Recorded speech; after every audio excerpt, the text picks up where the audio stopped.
Welcome to the Real Estate Syndication Show. Whether you are a seasoned investor or building a new real estate business, this is the show for you. Whitney Sewell talks to top experts in the business. Our goal is to help you master real estate syndication. And now your host, Whitney Sewell. This is your daily real estate syndication show. I'm your host, Whitney Sewell. Today our guest is Steeve Breton. Thanks for being on the show again, Steve. Excited to be back. Steve was also on show WS 109. We were looking back, it's almost exactly a year ago, but I would encourage you to go back and listen to that episode, and then because it will help you to kind of transition into this episode that we're going to discuss today. So I would encourage you to go back and listen to that and get to know Steve a little better. But a little about him: he's the founder of Velocity Capital, a private equity real estate investment firm. Before leaving his job in IT, Steve invested passively in over a dozen syndications to boost his cash flow for his eventual retirement. Today, he operates a successful syndication business and helps others achieve their own financial goals. So, Steve, thank you again for your time being with us today, and I'm looking forward to this. This everybody talks about making their dream happen of leaving the W-2 and being able to do real estate full time. And which, if you go back and listen to show 109, you'll hear Steve and I talk about his transition and what he was, where he was at in that transition, and then now we're going to talk about where he's at now. But most people don't talk about what happens after, once you've achieved this great thing, Right. And so I'm looking forward to this conversation. But why don't you give us an update and let's dive in? Yeah. So a year ago, we were having a conversation here about my goals. Had started my syndication business after years of investing on my own account and buying duplexes and those sort of things, and investing in syndications as a passive investor. And so I was hoping to replace my income at some point and become financially independent. What I realized was economic independence is probably more powerful. So the financial independence model is save a ton of money, load it up in the bank account, and then take your 4% withdrawal. Maybe you're getting 7-8% in the stock market. So now you're just relying on the market and you're safe. I like the economic independence, which is I saved a ton, replaced a good chunk of my income from my passive income, and at the same time started this business where I can do what I love, generate some income doing that. And so I'm economically independent, but still working, still being active, doing what I love, and it helps keep the brain going rather than just sitting around the house or playing golf all the time.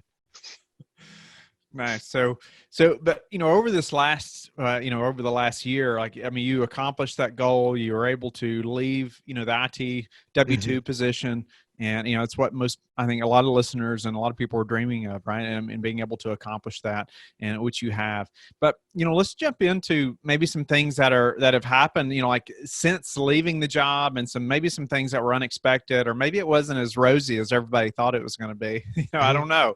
Just love your opinion. Maybe it's amazing, but just love to dive in a little bit and help us to kind of see what's happened after. And right. A business or a family or work, whatever it may be, some things to help us to know what to expect, or the listener, when we get to make that transition. Yeah. So I'd love to say it's all rainbows and butterflies, and it almost is. It is pretty amazing, but there was this transition period where I was used to working a 40, 50-hour work week, taking that 1 hour commute into town and an hour back in the evening. So you just get on that rhythm, and when you're doing it for 20 years, it's a long time. In addition to that, working the side hustle, right? Investing in real estate, raising capital, doing investor relations, flying out the properties. So all of that was done on top of that full-time job. So, the number of hours is crazy. When I finally gave notice and was able to spend the summer here at home and sort of settle into my new routine, it literally took months for me to unwind a little bit. I felt like I just had to work all the time. It was drawing me to my computer nonstop. So that was a huge shift for me. Even my wife was saying, I can't believe how much you're still working. Like, what's going on here? I thought you were retiring. But it's not, again, it's not retirement. It's just shifting into a new role. I have since been able to back off a little bit. and, maybe working 30 plus hours a week, but it doesn't feel like work at this point. This is just having fun. So that was probably my biggest shift.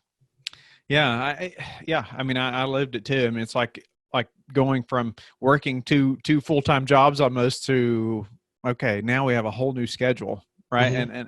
And it's and just the mindset. I can imagine just go, got to go get this done, got to go over here, and then all of a sudden you have so much more available time to get this, the real estate business accomplished, or the daily anyway. So, what did the schedule change look like? I mean, I know, you went from working, 50, 60 hours a week, as you talked about, working full time, plus also having to get the real estate business done, plus Mm-hmm. family, now all of a sudden you don't have the commute, you don't have the W-2, and, you can, instead of having to go get in the car or wherever you went to work, I mean, I guess you just walk across the house to the office, or, Yeah. Well, and the day starts before that, right? I used to always read about Miracle Morning. Yes. But I was already getting up early to do that commute. I didn't have time to take care of myself.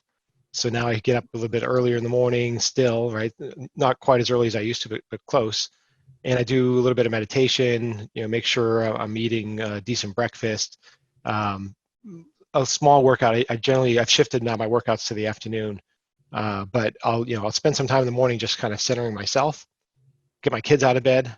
And now, I've got two high school boys, and they like to lounge in bed for a while. So I get the pleasure of pulling them out of bed and getting them off to school. And then, I just roll into my office and I'll work for a few hours.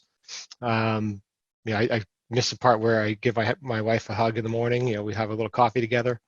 But, that That's morning an important time of your morning right there. It's huge. It's huge. It's super important, especially when you've got, a kid in college and two in high school.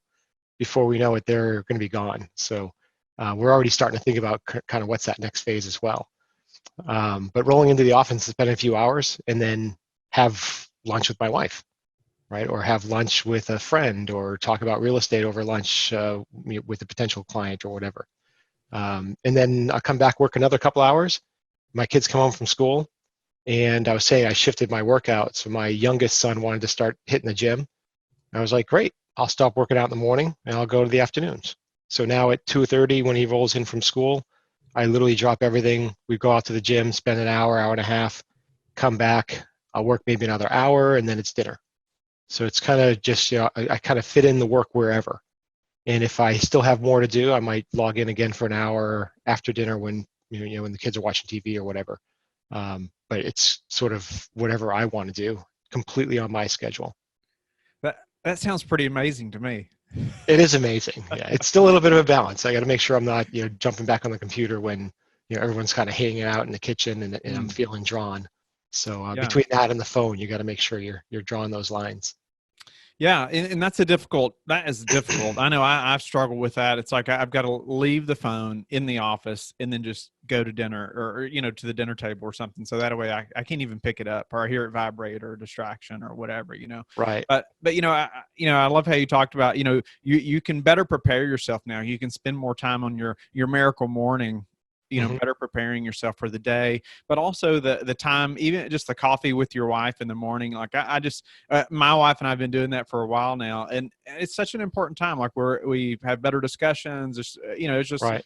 It's just a great time, for us to spend some time together, just talking about our day, our family, work, whatever it may be. But you're there, to get the kids out of bed and make that happen, have lunch with your wife or whoever you might need to. And then even just that special time of going to the gym with your son. I mean, that's irreplaceable. Right. Yeah. He's going to be off to college soon. So, yeah. So tell me, what are some things that were unexpected that have been maybe more difficult? All those are amazing things. Anything that's been like, oh, wait a minute, I didn't see this coming, and we've had to work through this. Yeah. So probably one of the bigger things is I'm part of a mastermind group.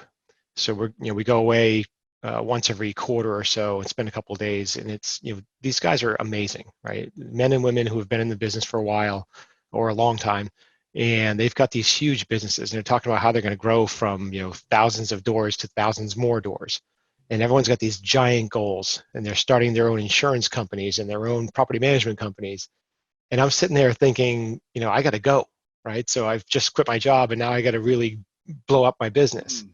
And so again, those first couple of months were, me digging in really hard about doing more deals, getting more deal flow, networking more to get better connections so I can grow my business. What I realized, I did do a couple more deals later in 2019. But I didn't, towards the end of those, I was starting to think maybe I don't need to grow so quickly. What's my hurry? Because, again, a couple of years, kids are going to be out of school. I still have, I could do this business for 20 more years or longer. So what do I really want that to look like? So, challenging myself to kind of sit back and think about that and, what's my long-term plan here? Do I really want this thing to look like some of those guys in the mastermind group?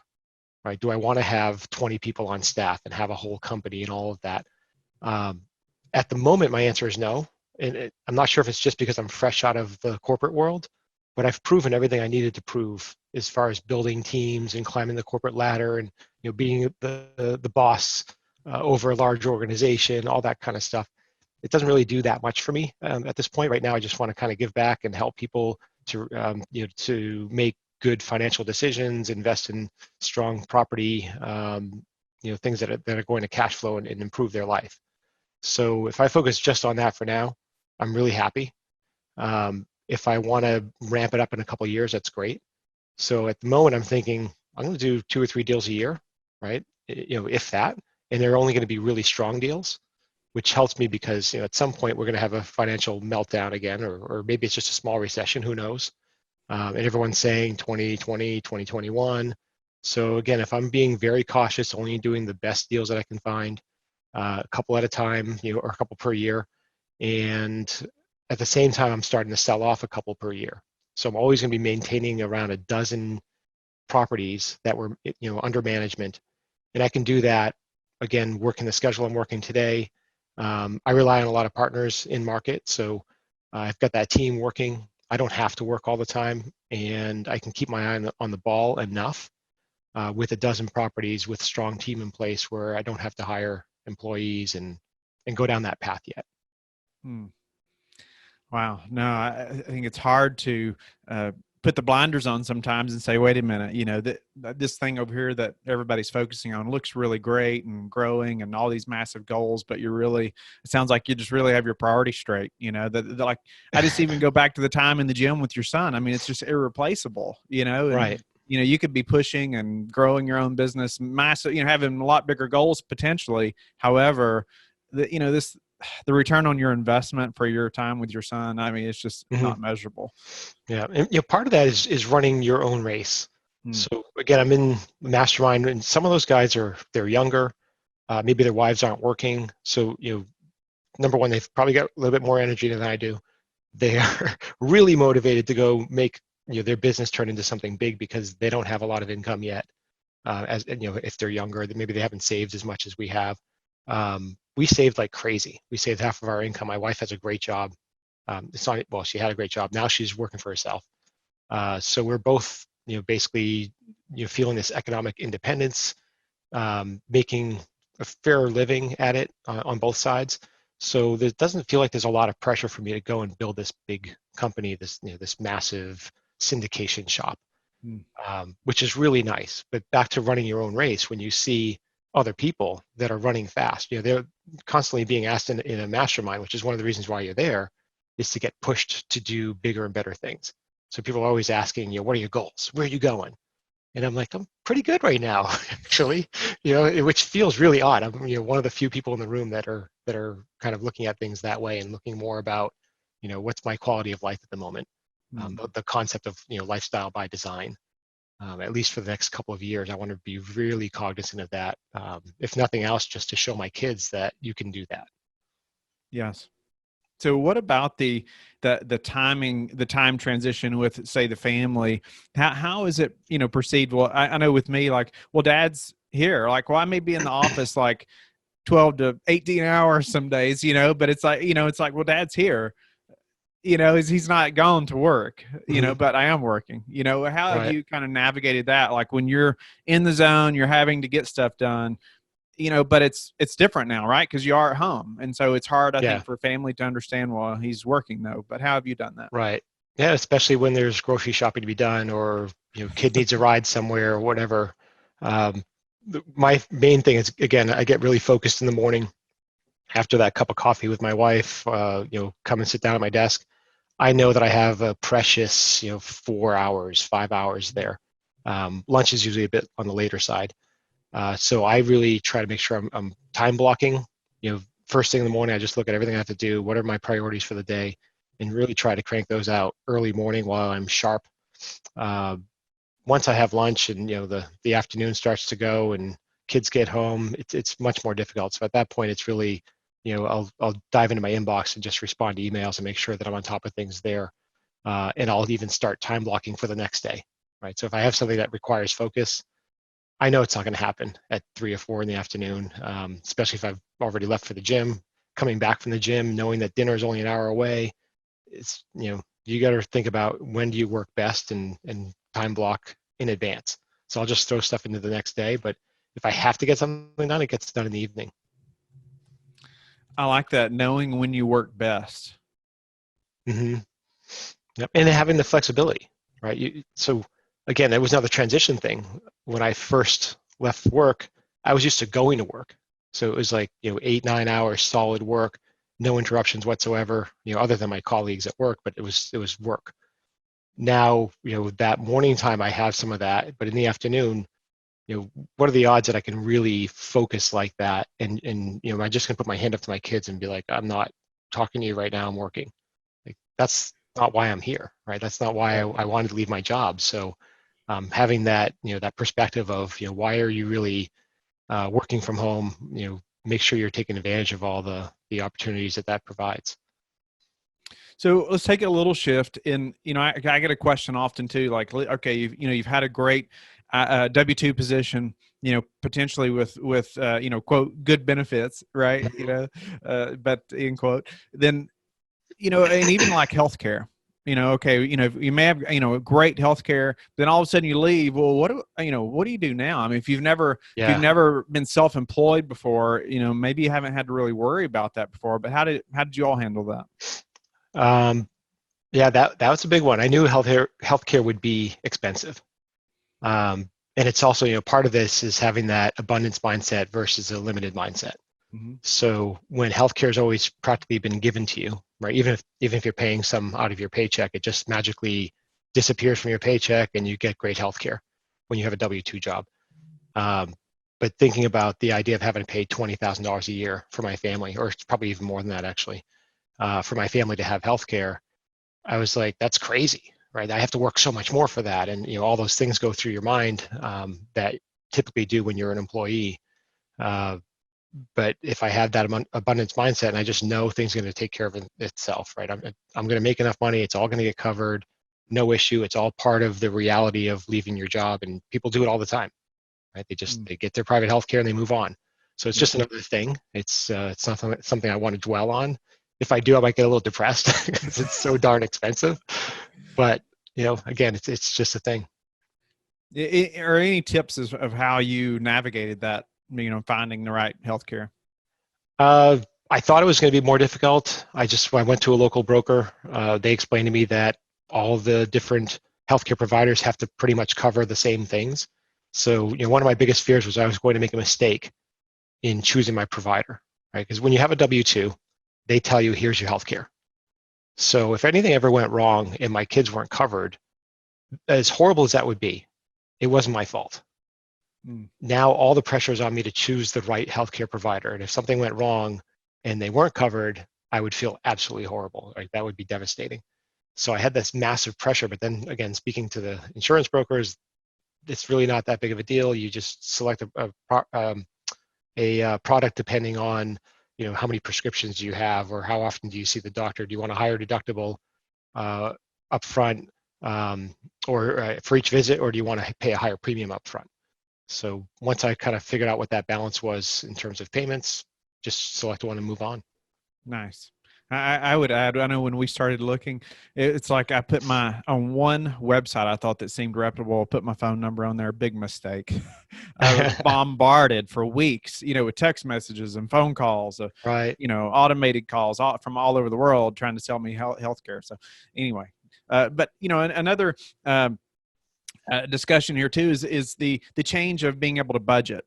All of a sudden we have a weekly or biweekly check, that's just Mhm. that, because you're used to working that W-2 job. Now, all of a sudden, it's like, you're being paid at different times, because you're closing deals, a few deals a year, well, that, you're being paid at Right. those times, or maybe there is some steady, but not like it was, any Mhm. tips on budgeting, now that, the income, the form of income, or the consistency anyway is so different.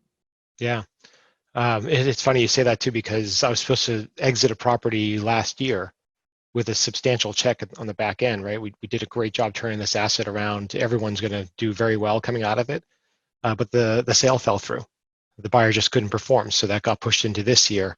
We'll probably sell here in March. But you know, just knowing that things could just get shifted by 3-4 months. So you have to make sure you have a fair amount in the bank that's kind of sitting there as your cash reserve. But beyond that, we've always kind of budgeted on a yearly basis. We just look at what's our projected total income, projected total expenses. As long as we have enough of a float there in our bank account, then we can kind of ride the wave, whether it's coming in sort of consistently on a weekly basis or more, in the larger chunks. My wife was also in sales before, so actually on commission. So at that point, it was kind of the same idea.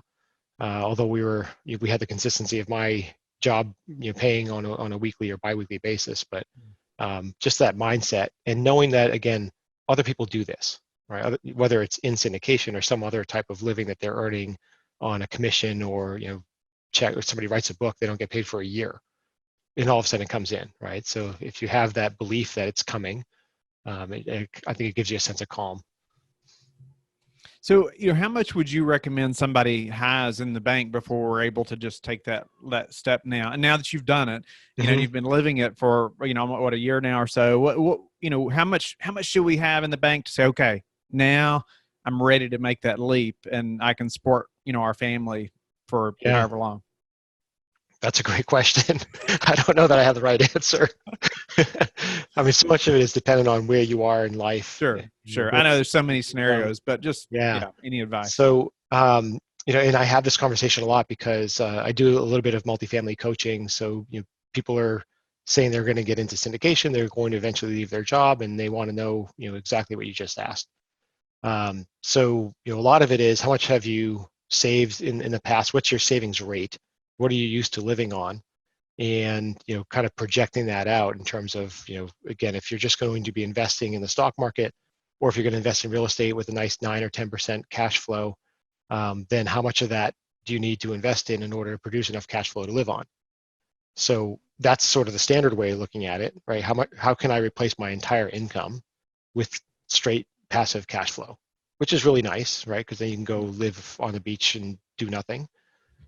Or you can look at it and say, well, if I replace about half my income doing that, and then I can produce the other half in a active business, but not having to have a W-2 and a boss and the commute and all that stuff, maybe that's not so bad. And that's a realization that I came to a little over a year ago when I started looking at our finances, and I realized I had the wrong idea. This financial independence of saving up until I had enough to replace my income 100% didn't necessarily ring true to me. For me, it was more, can I leave my job today and replace it with another job, but not a job, right? Replace it with income, with entrepreneurship. Yeah. So it was, instead of retiring from work, it was retiring in my work, but now it's sort of more like my life work. Love that. No, thanks for that, Steve. Well, if just a few more questions before we run out of time, but how are you preparing for this potential downturn like you talked about? Big thing there is looking at underwriting really carefully, being cautious and conservative in all of our assumptions. I do, again, as a coach, I see a lot of underwriting, and I'm really pushing the people that I work with to be super conservative. And not in everything, because you'll never get a deal if you're conservative in every single aspect of the underwriting. But there's got to be 3, 4, 5 things where when you're having a conversation with an investor, with yourself, with your spouse, and they say, where are the few areas where you've been conservative in your underwriting? And everyone should ask that question. You should have 2 or 3 things at least, maybe 5 things that just pop off the top of your head. We did this. We scaled back on rents. We know that our break-even occupancy is in the 70s rather than the 80s. Just things like that, not going too crazy on your leverage. So those things will help a lot from an underwriting perspective. The other is looking in markets. We just closed a deal in Phoenix. We're looking at one in Atlanta now. Those markets are markets that are growing from a jobs and population perspective fastest in the country, right? So is Tampa, which is another place that we've have a couple of deals. When you're looking at those types of markets, they're probably going to carry the day even when we have a recession. They're not going to go negative. And there are plenty of markets in the country that will go negative. And then even within those markets, we're doing a deeper dive and looking at how much building is happening in multifamily and what's the absorption rate in that particular neighborhood or in that submarket if it's a suburb of the larger city. But is the absorption pretty decent there? And is it likely to be overbuilt? Because that's another concern that we have. Oh, great advice. Well, what's a way that you have recently improved your business that we could apply to ours? Again, it's funny because a lot of people will look at improvement in terms of how do I grow my business? So what I've done is step back and looked at my systems, and I said, if I'm only going to do a few deals and I'm not trying to grow this big organization, then how do I make it as efficient as possible? How do I get more involved with the asset management on a weekly basis and really feel comfortable that every deal that I'm doing is going super well while I have it, while it's operating for the 4, 5, 6, or 7 years we might be holding on to it. So I want that part to be super streamlined and efficient. So I get all the information that I need and I'm able to make the right decisions there. And also efficiency in terms of deal flow. I don't want to have to be calling brokers every day, underwriting 100 properties that really don't make any sense because they're priced or overpriced. Instead, I'm relying on my network. And so focusing a lot of time on the network over this past year has been super important to me and really has produced some great deal flow and friendships. Steve, what's a way that you stand out in your relationship with your investors amongst all the other operators? I have to ask one of my investors. The way I look at it is in terms of a difference, if there was one, it's that I've primarily invested on my own account in syndications as a passive investor, just trying to bolster my retirement one day. That's how I started. And that slowly turned into a side hustle and then slowly turned into now my full-time job. Again, not really a job, but that sort of progression, I still treat it like I'm investing on my own account. So every deal I look at, I'm thinking, well, I've got money in the bank. I need to put it to work. Is this a deal that I would invest in, right? Personally, because I will. I put money in every one of my deals. So if I'm looking at it that way, if it's good enough for me, then it's certainly good enough for my parents, my friends, my neighbors that are living nearby. And if I'm going to send it out to them, I'm going to send it out to everyone that's on my list, right? So all of my investors are only seeing the things that I'm willing to invest in and that I'm willing to share with my family. I've had discussions with people where they are considering or already have bifurcated their list, where it's like, all right, the really great deals are going to be for my friends and neighbors, and then the okay deals maybe go out to other people. And there's not a lot of integrity in that. To me, Right. it's again, if you're not willing to send it to your mom, then you shouldn't be sending it to anybody. Love that. I agree. And how are you finding investors right now? I'm blessed again being, everyone says they wanted to start earlier, right? If you ask, what's your biggest regret? Oh, I wish I started 20 years ago. I think I was blessed that I started much later on because I built this network of my ex-coworkers, right? A lot of friends, people, my neighbors, they've all seen me as somebody who's financially responsible in business, running large IT projects, multi-million-dollar projects. from a distance, right? A lot of that stuff was development being done in India for parts of our company that might be in Europe or Asia. So it was really global and it was fairly large. So when they see me in that area, and they also see me dabbling in real estate on the side as my side hustle.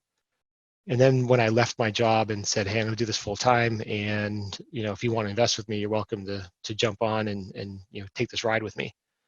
People, I think it was sort of a natural progression. They were much more comfortable with that idea versus somebody who was much younger who didn't have all of that sort of progression and history. I think that's probably a bit more challenging. The question I wanted to ask, and now that I just thought of it, is how are you viewed differently now by investors now that you're in real estate full time as opposed to working full time and doing it on the side? Yeah, I think the people that I meet today at conferences, so maybe not my older network, but sort of the newer folks, they definitely have a bit of more of a comfort level knowing that I'm looking at this full time and I really have my eye on the ball and I'm not being distracted with a job that's really keeping me busy, 40, 50 hours a week. So if there is something that goes wrong, they know I can just jump on a plane and go take care of it. What's the number one thing that's contributed to your success, Steve? I'd have to say mindset. Again, that the abundance mindset and just knowing that there's enough out there for everybody. And it's not about looking at the glass half empty or half full. It's knowing that I can go refill that glass 1,000,000 times, right? I've got a whole ocean to just go and dip my glass into. Love it. And tell us how you like to give back. Giving back, one of the things I did, again, part of my transition to make sure that I wasn't sitting around the house too much, was to join our local organization here. It's called Natick Service Council. They have a food pantry. I do deliveries to homebound seniors, and which is really fulfilling. They have a few other things there in terms of taking care of people with substance abuse. They have a veteran substance abuse program as well, things with job searches, helping people with their resumes, et cetera. And then I eventually became part of the board. So now I'm a board member on that organization as well. So I like to give back there, and then always donating to causes that my friends and family are involved in. Nice.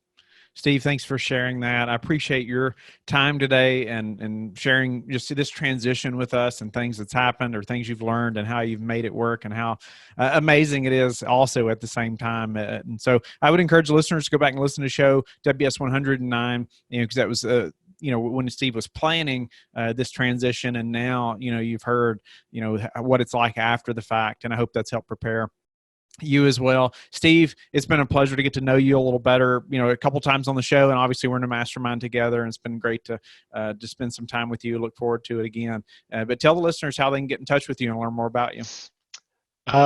Yeah, they can get in touch with me at Velocity Cap. That's short for velocitycapital.com, or on Facebook at Velocity Cap. Thank you for listening to the Real Estate Syndication Show, brought to you by LifeBridge Capital. LifeBridge Capital works with investors nationwide to invest in real estate, while also donating 50% of its profits to assist parents who are committing to adoption. LifeBridge Capital, making a difference, one investor and one child at a time. Connect online at www.lifebridgecapital.com for free material and videos to further your success.